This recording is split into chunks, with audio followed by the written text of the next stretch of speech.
በስመ አብ ወወልድ ወመንፈስ ቅዱስ አሐዱ አምላክ አሜን።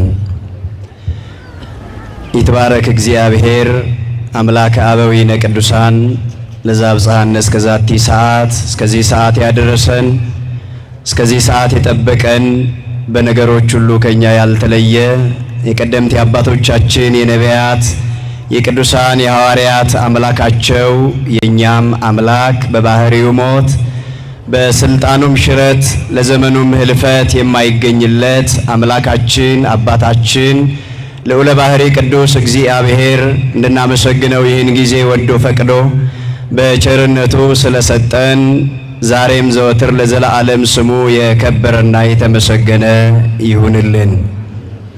እጅግ የተከበሩ አባታችን ክቡር መላከ ፀሐይ መምህር በቀለ ተሰማ እዚህ ታላቅና ጥንታዊ ካቴድራል ቤተክርስቲያን ዋና አስተዳዳሪ፣ የሁላችንም አባት፣ የመንጋው ጠባቂ፣ እጅግ የተከበራችሁ ሊቃውንተ ቤተክርስቲያን አባቶቼ በየማዕረጋችሁ፣ ላይካነ ምስጢር ዲያቆናት፣ መምህራነ ወንጌል፣ ዘማሪያን እንዲሁም እጅግ የተወደዱ የተከበሩ መምህራችን መጋቤ ሐዲስ መምህር ነቃ ጥበብ ከፍ ያለው፣ የደብሩ ሰንበት ትምህርት ቤት አገልጋዮች፣ እጅግ የተወደዳችሁ አረጋውያን አባቶች፣ እናቶች፣ ወንድሞችና እህቶች ሕፃናትን ጨምሮ በውስጥ በአፋ ሆናችሁ የእግዚአብሔርን ቃል በአንድም በሌላም ወደ ጆሮአችሁ የሚደርስላችሁ የተወደዳችሁ እግዚአብሔር ቤተሰቦች የእናታችን የእመቤታችን የቅድስተ ቅዱሳን የንጽሕተ ንጹሐን የወላዲተ አምላክ የድንግል ማርያም የአስራት የበረከት የአደራ ልጆች በልዑል አምላካችን በቅዱስ እግዚአብሔር ፍጹም ሰላም እላችኋለሁ። እንደምን ዋላችሁ? እንደምን መጣችሁ? እንደምን ሰነበታችሁ? እግዚአብሔር አምላካችን እግዚአብሔር አባታችን በቸርነት በምሕረቱ ይህንን ሰዓት ከዓለም ሁካታ፣ ግርግር፣ ጫጫታ፣ ሞት፣ ኃጢአት፣ ርኩሰት፣ ክፋት፣ ተንኮል፣ ምቀኝነት፣ ዘረኝነት ከበዛበት ዓለም ምስጋና፣ ውዳሴ፣ አምልኮ ወደሚሰጥበት ወደ መላበት ወደዚህ ወደ መቅደሱ አደባባይ የሰበሰበን አምላካችን ቅዱስ እግዚአብሔር ስለማይነገር ስጦታው ስሙ ለዘላለም የተመሰገነ ይሁንልን። ለቃል ርደት ለሥጋም ርገት ምክንያት የሆነችን የመዳናችን ምክንያት ማይደረ መለኮት አቁራሪተ መዓት ሰዓሊተ ምሕረት ማምላክ ቅድስተ ቅዱሳን ድንግል ማርያም ስሟ ለዘላለም የከበረ የተመሰገነ ይሁንልን። በእውነት የኢትዮጵያው ገበዝ ታላቁ ሰማዕት ቅዱስ ጊዮርጊስ በረድኤት በጸሎት ያልተለየን እሱ ነውና ስሙ ለዘላለም የከበረ ይሁንልን። እንኳን አደረሳችሁ። እስቲ እግዚአብሔርን በምስጋና አመስግኑት። እንደ አምላካችን እንደ እግዚአብሔር መልካምና በጎ ፈቃድ ብዙ ከኔ በተሻለ መልኩ እግዚአብሔር በብዙ የባረካቸው አባቶች አሉ። በእውነት ሊቃውንት አሉ። በተለይም ደግሞ እንደነ መጋቤ ሐዲስ አይነት መምህራን አሉ። እንደው ለመሞጋገስ ብቻ ሳይሆን በየቤታቸው ሆነው በቃሉ ማረፍ የሚፈልጉ ሰዎችን ጭምር በቃሉ የሚያሳርፉ በዚህ ዘመን ለቤተ ክርስቲያን እግዚአብሔር ያስነሳቸው መምህር ናቸውና ስለሳቸውም በእውነት እኔ እግዚአብሔርን አመሰግናለሁ። እናንተም እግዚአብሔርን አመስግኑላቸው ለመምህራችን። ይህን ያህል ካልኩ እግዚአብሔር መንፈስ ቅዱስ የራቀውን አቅርቦ እኔን አቁሞ እናንተን አስቀምጦ ያስተምረናል። ለትምህርታችን ርዕስ የሚሆን አንድ የመጽሐፍ ቅዱስ ክፍል እሰጣችኋለሁ። ሐዋርያው ቅዱስ ያዕቆብ በመልእክቱ ምዕራፍ 1 ቁጥር 2 ላይ የተናገረውን ኃይለ ቃል እነግራችኋለሁ። እንዲህ ይላል፣ ልዩ ልዩ ፈተና ሲደርስባችሁ እንደ ሙሉ ደስታ ቁጠሩት ይላል። ልዩ ልዩ ፈተና ሲደርስባችሁ እንደ ሙሉ ደስታ ቁጠሩት። ሐዋርያው ቅዱስ ያዕቆብ በመልእክቱ ምዕራፍ 1 ቁጥር 2 ላይ ይህን ቃል መዝግቦልን እናገኛለን። ይህንን ቃል ከመናገሩ አስቀድሞ ከኋላ የቀረ አረፍተ ነገር አለ። እንዲህ ብሎ ይጀምራል። ወንድሞች ሆይ የእምነታችሁ መፈተን ትዕግስትን እንዲያደርግላችሁ አውቃችሁ ልዩ ልዩ ፈተና ሲደርስባችሁ እንደ ሙሉ ደስታ ቁጠሩት ይላል። ወንድሞች ሆይ ብሎ ይጀምራል። የእምነታችሁ መፈተን ትዕግስትን እንዲያደርግላችሁ አውቃችሁ ልዩ ልዩ ፈተና ሲደርስባችሁ እንደ ሙሉ ደስታ ቁጠሩት ይላል። ሐዋርያው ቅዱስ ያዕቆብ በመጽሐፍ ቅዱስ ታናሹ ያዕቆብ ተብሎ የሚታወቀው ያዕቆብ በመጽሐፍ ቅዱስ ታሪክ ከምናውቃቸው ያዕቆቦች መካከል ታናሹና ታላቁ ያዕቆብ በመባል ይታወቃሉ። ታላቁ ያዕቆብ በሐዋርያት ሥራ ምዕራፍ 12 ቁጥር 1 ላይ ሄሮድስ አንገቱን በሰይፍ አስቀልጦ ያስገደለው የቅዱስ ዮሐንስ ወንድም ነው ታላቁ ያዕቆብ። ይህንኛው ያዕቆብ ደግሞ ታናሹ ያዕቆብ በመባል ይታወቃል። ያዕቆብ ወልደ እልፌዎስ። ይህንኛው ያዕቆብ በቤተ ክርስቲያን ታሪክ በርካታ ቦታዎች ላይ ተጠቅሷል። በተለይ ደግሞ በዚህ በሐዲስ ኪዳን በ50ኛው ዓመተ ምህረት በ50 ዓመተ ምህረት በኢየሩሳሌም የመጀመሪያው የቅዱስ ሲኖዶስ ጉባኤ ሲደረግ በሊቀ መንበርነት ጉባኤውን ይመራ የነበረ ታላቅ አባት ነው። በረከቱ ከሁላችን ጋር ይሁንልን። ይህንኛው ያዕቆብ እጅግ በቤተ ክርስቲያን ታሪክ የመጀመሪያውን የሐዋርያት ሲኖዶስ የመጀመሪያውን በኢየሩሳሌም የተደረገውን የሲኖዶስ በሊቀ መንበርነት የመራ እንዲሁም ደግሞ በሕይወት ታሪኩ ውስጥ እጅግ ጸሎተኛ አባት፣ ጸሎት ከማብዛቱ የተነሳ እግሮቹ ያብጡበት እንደነበረ የቤተ ክርስቲያን ታሪክ ይናገራል። ጸሎትን በማዘወተሩ ጸሎትን በማብዛቱ ቆሞ በመጸለዩ ዕለት ዕለት ከጸሎት ሕይወት ጋር ያልተቋረጠ የጸሎት ሕይወት ስለነበረው ቆሞ መራመድ እስከማይችልበት ጊዜ ድረስ እጅግ ለጸሎት ይተጋ የነበረ ታላቅ ሐዋርያ ነበረ። ከዚያም የተነሳ ሌሎቹ አባቶቻችን ሐዋርያት ወደ ዓለም ሁሉ ዞረው ወንጌልን ሲያስተምሩ የተሰጣቸውን የወንጌል አደራ ተሸክመው ወደ ዓለም ዞረው ወንጌልን ሲያስተምሩ፣ እርሱ ግን እንደ ሌሎቹ ሐዋርያት ወደ ሌሎቹ ዓለማት እየዞረ ማስተማር ስላልቻለ በዚያው በኢየሩሳሌም ቁጭ ብሎ ወንጌልን ያስተምር ነበረ። አሕዛብን ወደ ክርስትና ያመጣ ነበር። ያላመኑትን ወደ ማመን ያመጣቸው ነበረ። ስለዚህ በዚያ በኢየሩሳሌም ሆኖ በርካታ መንፈሳዊ ተግዳሮቶችን በርካታ መንፈሳዊ ሥራዎችን ይሠራ ነበረ። ለካ ወንጌል እግርም ቢኖረን ባይኖረን የእግዚአብሔርን ቃል ለመናገር የሚከለክለን አንዳች ነገር እንደሌለ ከዚህ ሐዋርያ ታሪክ መማር እንችላለን። ብዙዎች እግር እያለን ብዙ ቦታ ሄደን ማስተማርና የእግዚአብሔርን ቃል መመስከር ስንችል ባለመሄዳችን ብዙ የእግዚአብሔር ቃል ለእግዚአብሔር ቃል ለተጠሙ ሰዎች መድረስ ያልቻለበት በጣም ብዙ ስፍራዎች አሉ። ነገር ግን ይህ ሐዋርያ ባለበት ሆኖ የእግዚአብሔርን ቃል ያስተምር ነበረ። በሱም ጸሎት በእርሱም አገልግሎት ብዙ ድውያን ይፈወሳሉ። ብዙ ያላመኑ ሰዎች ወደ እምነት ወደ ማመን ይመጡ ነበረ። በሐዋርያው በቅዱስ ያዕቆብ ይህንኛው ታናሹ ያዕቆብ በዚህ በሚባለው በተለይ ሐዋርያ ይህንን መልእክት የጻፈበት ዋና መልእክቱን የጻፈበት በክርስትናቸው ምክንያት በሃይማኖታቸው ምክንያት ተሰደው ከሀገራቸው ወጥተው በልዩ ልዩ አካባቢ ለተበተኑ ከአይሁድ ወደ ክርስትና የመጡ ከይሁዲነት ወደ ክርስትና የመጡ ክርስቲያኖችን ለማጽናናት ይህንን መልእክት ጻፈላቸው። በተለይ ደግሞ ሐዋርያው ቅዱስ ያዕቆብ በ35 ዓመተ ምህረት ከቅዱስ እስጢፋኖስ ሞት ጀምሮ በክርስቲያኖች ላይ በሚደርሰው መከራና ችግር ስለ ሃይማኖታቸው ብለው ስለ ክርስትናቸው ብለው ሀገራቸውን ጥለው ቀያቸውን ጥለው ሀብት ንብረታቸውን ጥለው ጥሪታቸውን ጥለው ሁሉን ነገር ትተው ስለ ወንጌል ስለ ክርስትና ስለ ክርስቶስ ሀገራቸውን ጥለው የተሰደዱ ቤት ንብረታቸውን ጥለው የተሰደዱ በርካቶች ነበሩ። እነሱን ለማጽናናት ይህንን መልእክት ጻፈላቸው። ምን ሲል? ወንድሞች ሆይ የእምነታችሁ መፈተን ትዕግስትን እንዲያደርግላችሁ አውቃችሁ ልዩ ልዩ ፈተና ሲደርስባችሁ እንደ ሙሉ ደስታ ቁጠሩት አለ። እጅግ የተወደዳችሁ ክርስቲያኖች መቼም እንደምታውቁት ይቺ ዓለም በተለይ ለኛ ለክርስቲያኖች የፈተና ዓለም ናት። ይቺ ዓለም ለሷ የማይመቹትን በብዙ ስቃይ እየወጋች ታስለቅሳቸዋለች።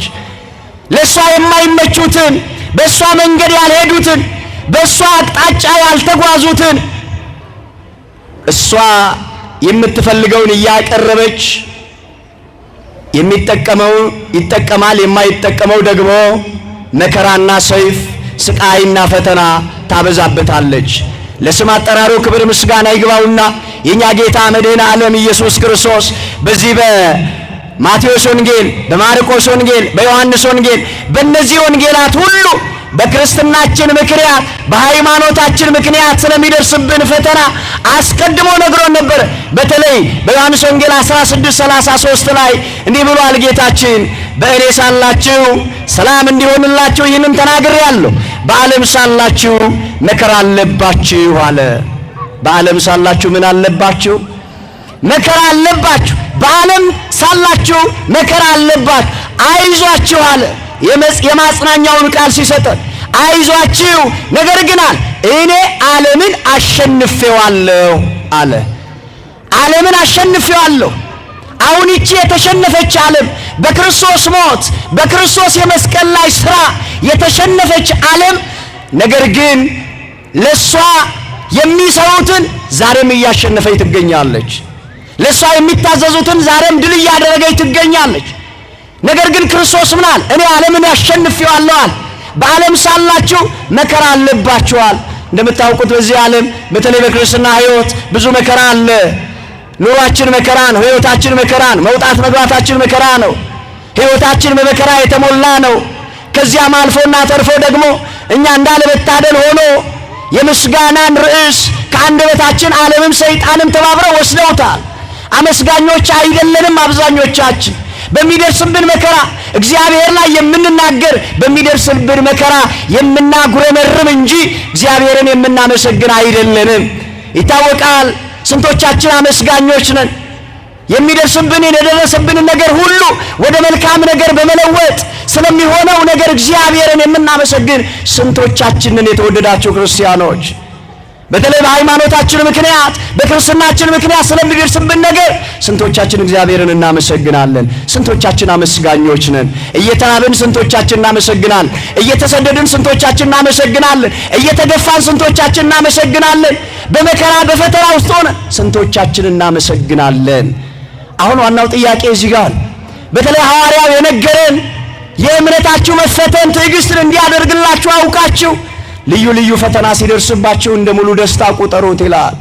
የተወደዳችሁ ክርስቲያኖች አሁን በሕይወታችሁ ስለሚደርስባችሁ በትዳራችሁ የምትፈተኑ ትኖራላችሁ፣ በጤናችሁ የምትፈተኑ ትኖራላችሁ፣ በንግዳችሁ የምትፈተኑ ትኖራላችሁ፣ በእያንዳንዱ ውሏችሁ በእያንዳንዱ እርምጃችሁ የምትፈተኑ ትኖራላችሁ። ያንን ፈተና ስንቶቻችሁ ወደ መልካም ነገር ቀይራችሁ እግዚአብሔርን ማመስገኛ አድርጋችሁታል? ስንቶቻችን ስለሚደርስብን መከራ አሁን ስላለንበት ሕይወት ስንቶቻችን እናመሰግናለን? ውለን ለማደራችን፣ ወጥተን ለመግባታችን፣ ተኝተን ለመነሳታችን ስንቶቻችን እግዚአብሔርን እናመሰግናለን? የተወደዳችሁ ክርስቲያኖች አሁን በዚህ ዘመን እኮ የምስጋና ርዕስ ከአንደበታችን ላይ ጠፍቷል። እኔ አንድ ነገር ልጠቁማችሁ በታናሽነት አንደበት ምናልባት ወደ ቤተ ክርስቲያን ስትመጡ የምስጋና ርዕስ የጠፋባችሁ የማመስገኛ ርዕስ ያጣችሁ ቤተ ክርስቲያን ሄጄ ስለምን እጸልያለሁ ብላችሁ የምታስቡ ሰዎች ካላችሁ እባካችሁ በአካባቢያችሁ ያለ የጤና ጣቢያ የሚሆን ሆስፒታል ገባ ብላችሁ ከሰዓታችሁ ላይ ጥቂት ደቂቃዎች 10 እና 15 ደቂቃዎችን ወሰዱና ወደ ሕክምና ቦታዎች ገብታችሁ አልጋ ይዘው የሚታከሙትን እዩዋቸው። አልጋ ይዘው የሚተኙትን፣ ከአልጋ መነሳት የማይችሉትን፣ ከአልጋ መውረድ ያልቻሉትን፣ ምግብ መመገብ ያቃታቸውን፣ መናገር የማይችሉትን፣ ወዳጅና ዘመዳቸውን ለይተው ማየት የማይችሉትን እነሱን እዩዋቸው። እነሱን ስታዩዋቸው የምስጋና ርዕስ ይኖራችኋል። እኛ ዛሬ እግዚአብሔር በሰላም እያወጣ በሰላም ወደ ቤታችን ሲመልሰን የምስጋና ርዕስ ጠፍቶብናል። ተመስገን የሚለው ስንት ሰዋል? ተኝተን ለመነሳታችን በተለይ በዚህ ዘመን ሰው ወጥቶ መግባት በማይችልበት ዘመን፣ ሰው በዚህ ዘመን እንደ ልቡ ሰርቶ ማትረፍ በማይችልበት በዚህ ዘመን እግዚአብሔርን ማመስገን ርዕስ ጠፍቶብናል። እነዚያን እያያችሁ ምስጋና እንዲበዛላችሁ የምስጋና ርዕስ እንዲኖራችሁ እነዚያ አሁን ያልኳችሁን ሰዎች ጎብኟቸው። ያን ጊዜ ለካ እኔ ነኝ የማላመሰግነው እኔ ነኝ እንጂ ለካ እግዚአብሔርን ተመስገን የማልለው። ለካ አንደኛ ቁጭ ብለው ጉባኤ መማር የሚናፍቃቸው ስንት ሰዎች አሉ።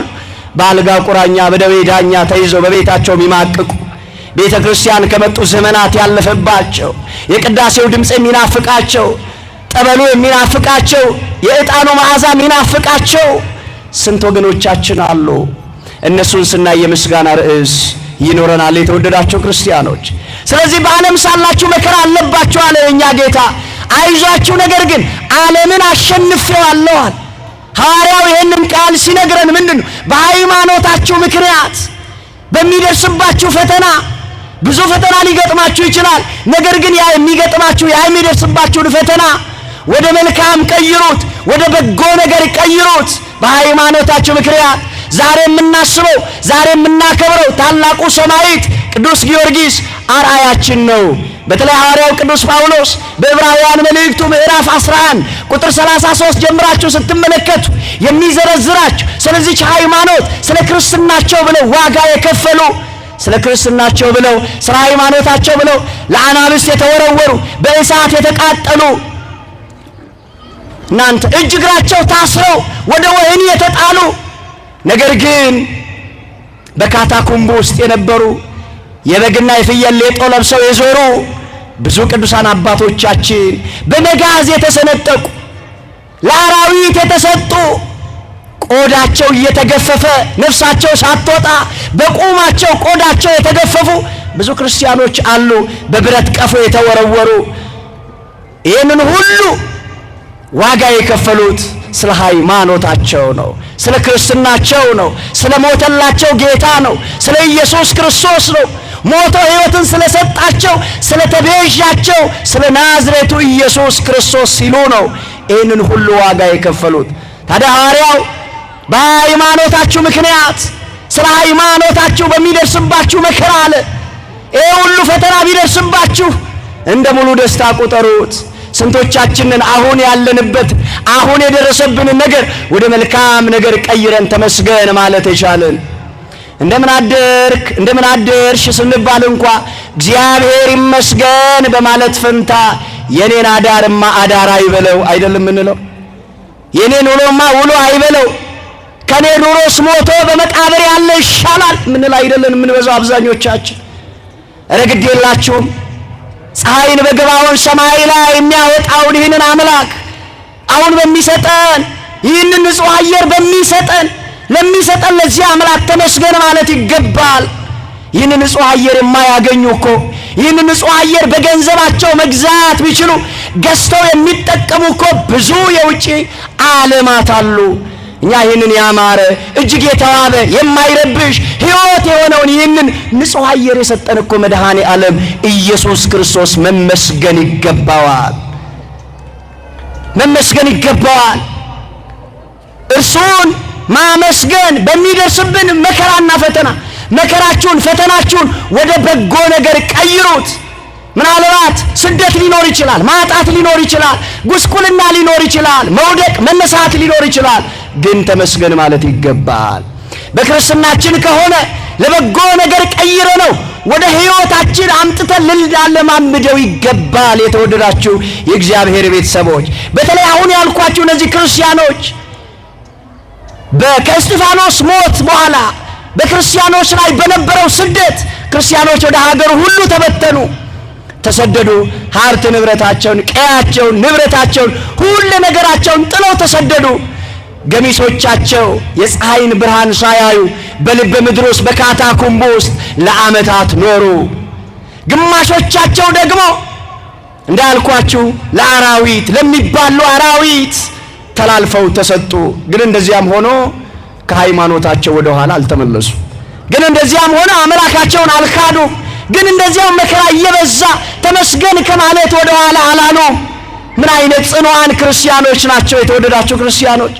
እንዲህ አይነት የከፋ መከራ ቢመጣ፣ እንዲህ አይነት የከፋ ችግር ዛሬ በእኔና በእናንተ ሕይወት ቢመጣ ስንቶቻችን ጸንተን እንቆማለን?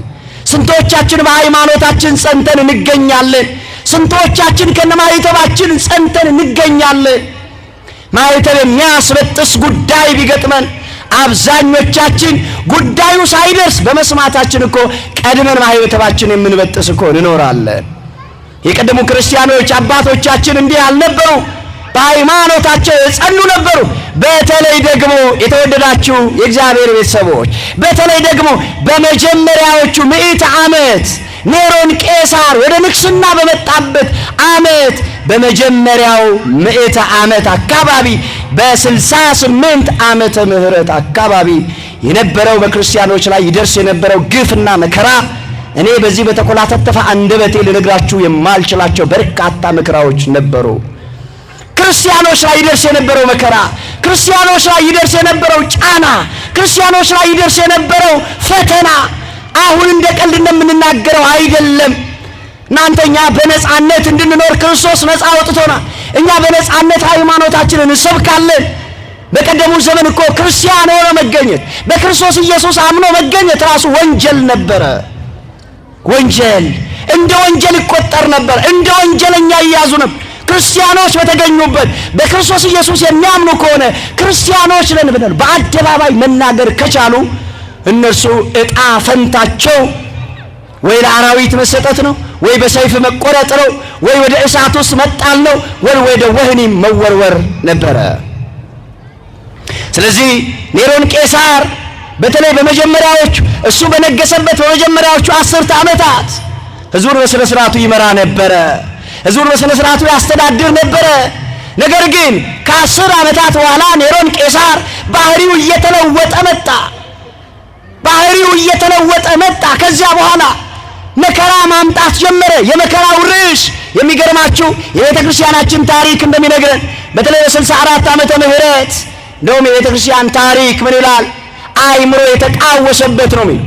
አእምሮ የተቃወሰበት ኔሮን ቄሳር ቤተ ክርስቲያንና ክርስቲያኖች ላይ መከራን ማምጣት ጀመረ። እንዲህ አደረገ። አንድ ቀን በሮም ከተማ ላይ ጥቂት እሳትን አቀጣጠለ።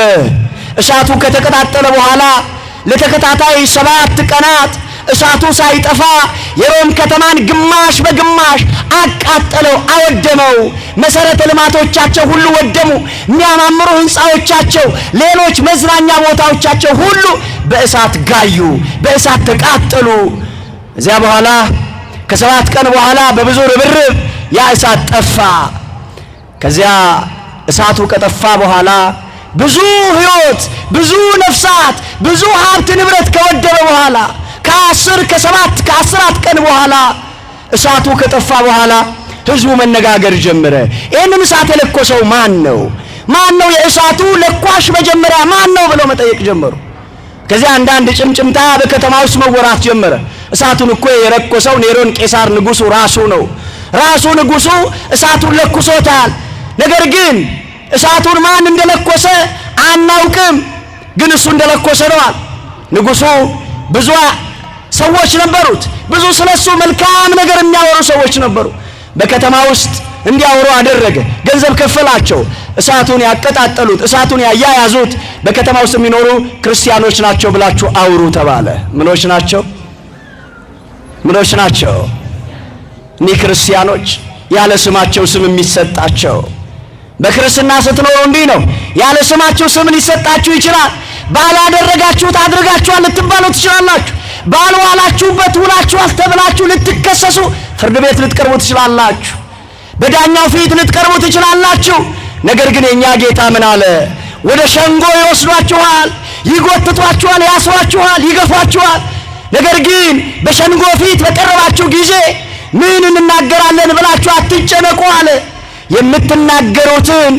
የምትናገሩት ይሰጣችኋል ነው የተባሉ። ያለ ስማቸው ስም ተሰጣቸው። ክርስቲያኖች ናቸው ይህንን እሳት ያቀጣጠሉት ተባለ። ሮማውያን ተነሱ፣ ሌሎችም ተባብረው ክርስቲያን የሚባል በተገኘበት እንዲገደል እያሳደዱ ክርስቲያኖችን ማጥፋት ጀመሩ። ክርስቲያኖችን መግደል ጀመሩ። ሀብት ንብረታቸውን፣ ገንዘባቸውን መዝረፍ ጀመሩ። ክርስቲያኖችን ቀያቸውን ጥለው ተሰደዱ። ልጆቻቸውን ጥለው የሚችሉ አዝለው የማይችሉ ደግሞ ራሳቸውን ሕይወታቸውን ለማትረፍ እንደ ቀበሮ በየጉድጓዱ ገቡ። ነገር ግን ክርስቲያን በተገኘበት ቦታ እንዲገደል ተባለ። ብዙዎቹ በዚህ ሰዓት ሰማዕትነትን ተቀበሉ። የቤተ ክርስቲያናችን ታላቁ መጽሐፈ ስንክሳር ከኪዳን በኋላ የሚነበበው መጽሐፈ ስንክሳር የተወደዳችሁ ክርስቲያኖች ፊክሽን አይደለም፣ ልብ ወለድ አይደለም።